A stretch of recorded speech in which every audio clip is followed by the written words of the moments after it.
An Art Nouveau primer or primer. Potato, potato, tomato, tomato. The total art. Circa 1890 to about 1910 or 1913 or 14, depending.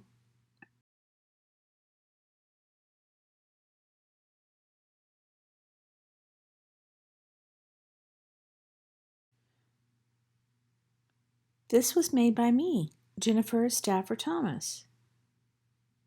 Hi.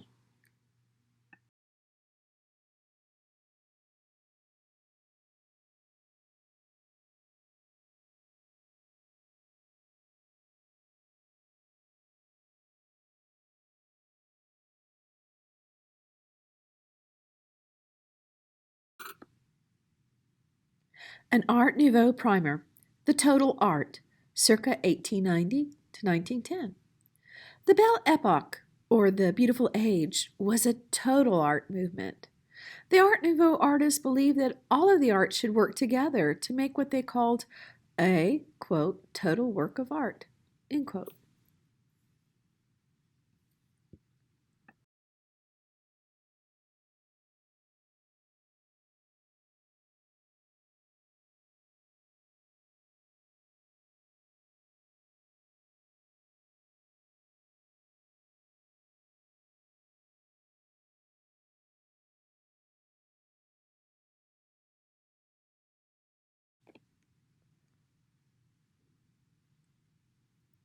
The Art Nouveau artists believed that all of the arts should work together to make what they called a total work of art. That means the Art Nouveau artists envisioned the hierarchy of art adhering to the Art Nouveau aesthetic of elegant line, bold curves, a focus on nature, and the celebration of beautiful women.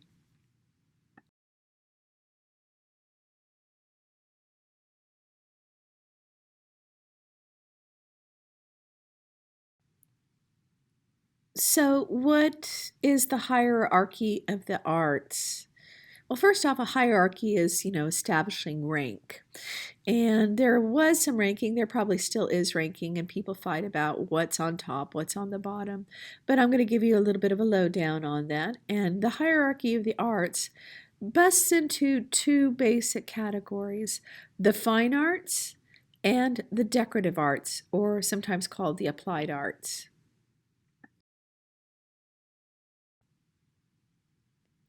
When you're thinking about the hierarchy of the arts and the fine arts and the decorative arts, also called the applied arts, the fine arts, as far as purpose is concerned, has only the purpose of to be beautiful. And the decorative arts, they are utilitarian objects. The decorative arts and the applied arts are things that we use all the time and every day. But the fine arts, we don't have to have them, but they make life better.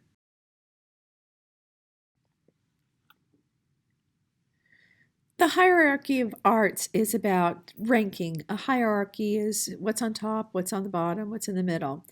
And the hierarchy of the arts formally with academics, the fine arts, and we're going to be focusing on the visual arts. The fine arts are at the top, and the decorative arts are lesser. The decorative arts also are called the applied arts, or they're grouped within that.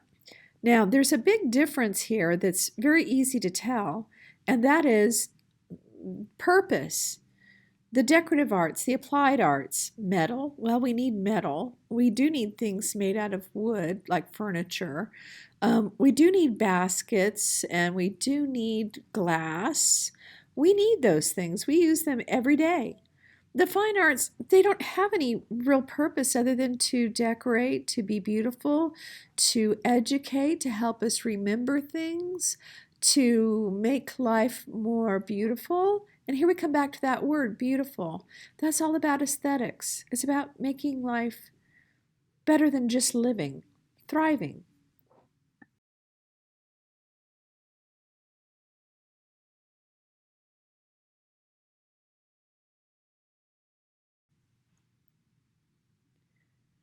The hierarchy of the arts, as far as the fine arts section is concerned, gets divided into three basic areas, but people fight about it like they fight over everything. So I'm going to give you kind of where we are right now in history.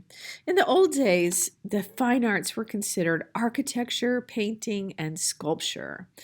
And nowadays, of course, and that's for the visual arts, but of course we have dance and we have theater and we have the literary arts. But we're more concerned, of course, with the visual arts here. And the fine arts are architecture, building buildings, science and art of building buildings, and then painting. Painting is two-dimensional. It has height and width. And so I've included some of the other two-dimensional fine arts, and they are drawing and printmaking and fine art photography. And then the last one is three-dimensional, and it's sculpture, and that could be from wood, bronze, anything at all. So that's the fine arts, the three parts.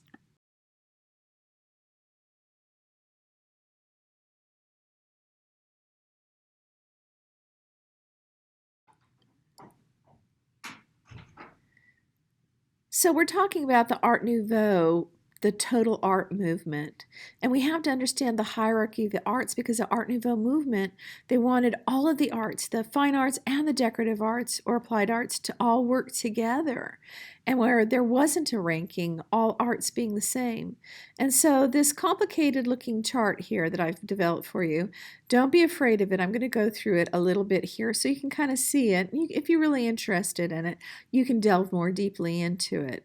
But the decorative arts are considered furniture making, textiles. Textiles are cloth and things like that. Wallpaper might be included in textiles. Metalware would be lighting fixtures, door handles, there's silverware, other utilitarian objects. Ceramics would be also lighting fixtures and some decorative objects. Your tableware, what are you going to make plates out of? And utilitarian objects as well. Glassware, same thing. Stained glass is definitely an art form. But glassware, we need glasses to drink out of, don't we? And basketry, it can be very beautiful and decorative, but baskets, they're good storage items. So here's what the decorative arts are, or the applied arts are. And you can see that in everything, no category is completely clear cut. That's one of the beauties and the difficulties of art and real life.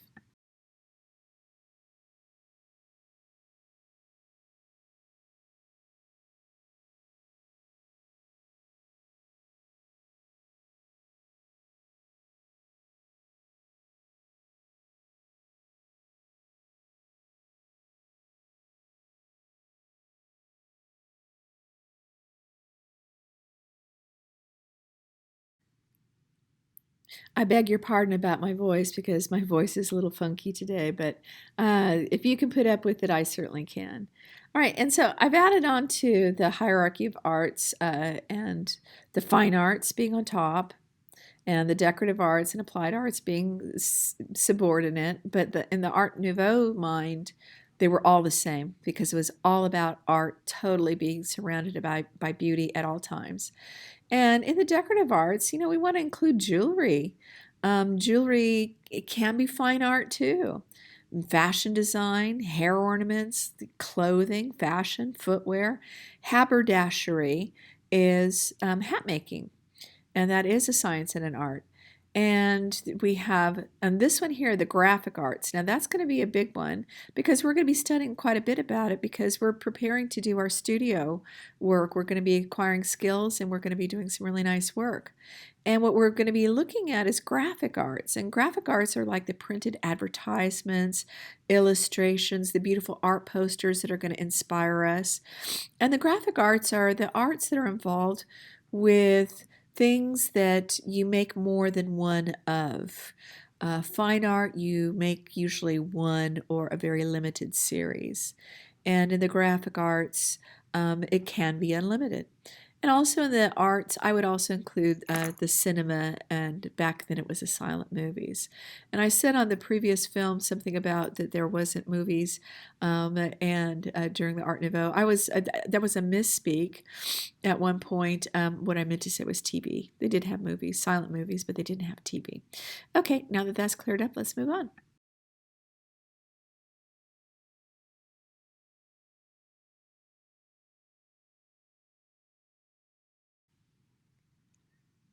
the golden age of poster art. Oh my goodness, I think these are so beautiful. And I know that when I was a young girl in the 70s, this completely inspired me. And I saw a lot of art in this style, and I didn't know about the style until I studied art history. And so here we have some examples of this beautiful age of poster art during the Art Nouveau era between approximately 1890 and 1910. I've read other sources that say 1913 or 1914, so we're just going to be really flexible about that. But you can see how gorgeous. Now, one of the important things to know about the poster art is that Paris, France is not all that huge, and in the commercial centers where people would go to theater, to the cabaret, to the cafes, they would put these beautiful posters outside. It was like the outside decoration, and it was a contest to see whose work would be more popular. Even though these beautiful mucha pieces, the two ladies on the top, are selling products, the cookies and Moet and Chandon is champagne. Um, People love them anyway. Nowadays, if we saw a beautiful advertisement for ramen noodles, I don't think we would really necessarily want it, because we have different styles now, and the technology is just passe to us. We that would be boring. Back then, it was really exciting to have all these beautiful colors, and it made artists famous. It made poster artists famous. The bottom one is Lautrec, and I don't know who the other one is, the artist.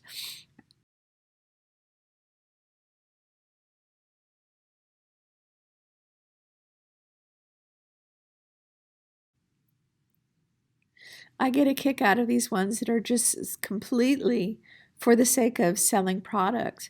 Remember that in the Industrial Revolution that, the factory system and all that good stuff really made people be able to make things so quickly, right? But it really brought consumer goods like bicycles and teapots and whatever, to the consumer's attention, and they were relatively inexpensive because things made by hand are always expensive. Things that are made by machine are usually quite a bit less expensive.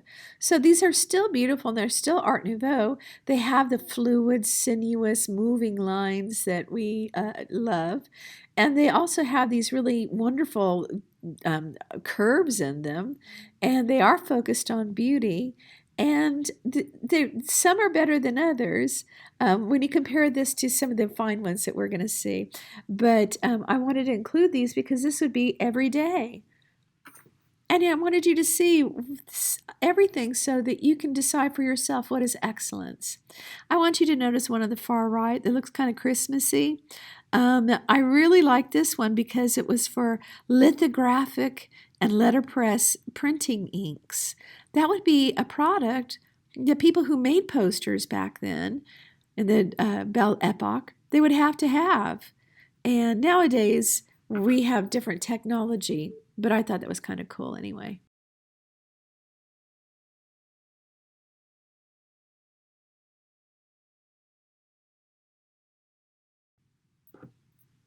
These two posters here certainly represent the creme de la creme, the cream of the crop. Cream rises to the top. And they're just absolutely so fantastically gorgeous. The focus of the nature, the beauty of the women are just so pretty. And I like the style back then because it was so natural looking. And I like the decorative nature. If you look around, there's just decoration everywhere. And the colors are really feminine and sweet. And again, we have these really challenging curves and the sinuous, meandering, fluid line of Art Nouveau. Those are some of the hallmarks of it. And of course, the feminine beauty. It's total celebration. I think you could see the difference between these two and that other one, the other ones we were just looking at. They're, like for the bicycle and stuff, and the coffee. These are absolutely better because of the quality of the drawing, the amount of workmanship that went into it, better composition, and there's a spirit in there that you just can't describe.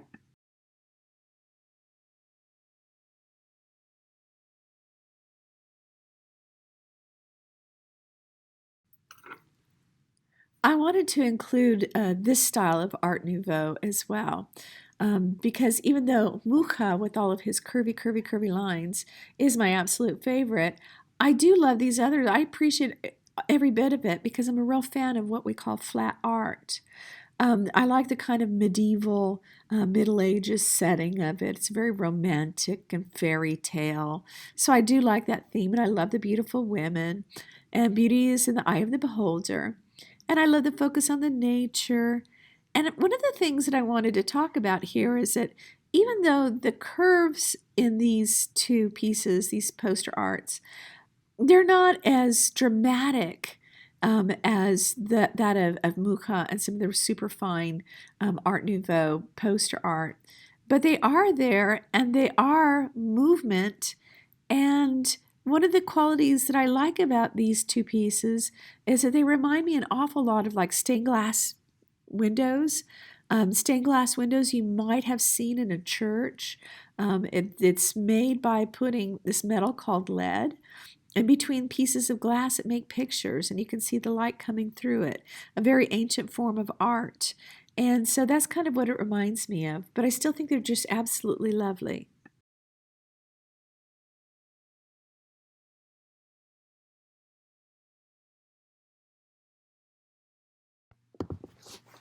An Art Nouveau primer or primer. Potato, potato, tomato, tomato. The total art, circa 1890 to about 1910 or 1913 or 14, depending.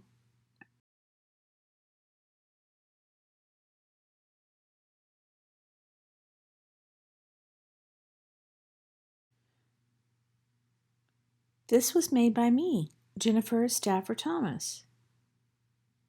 Hi.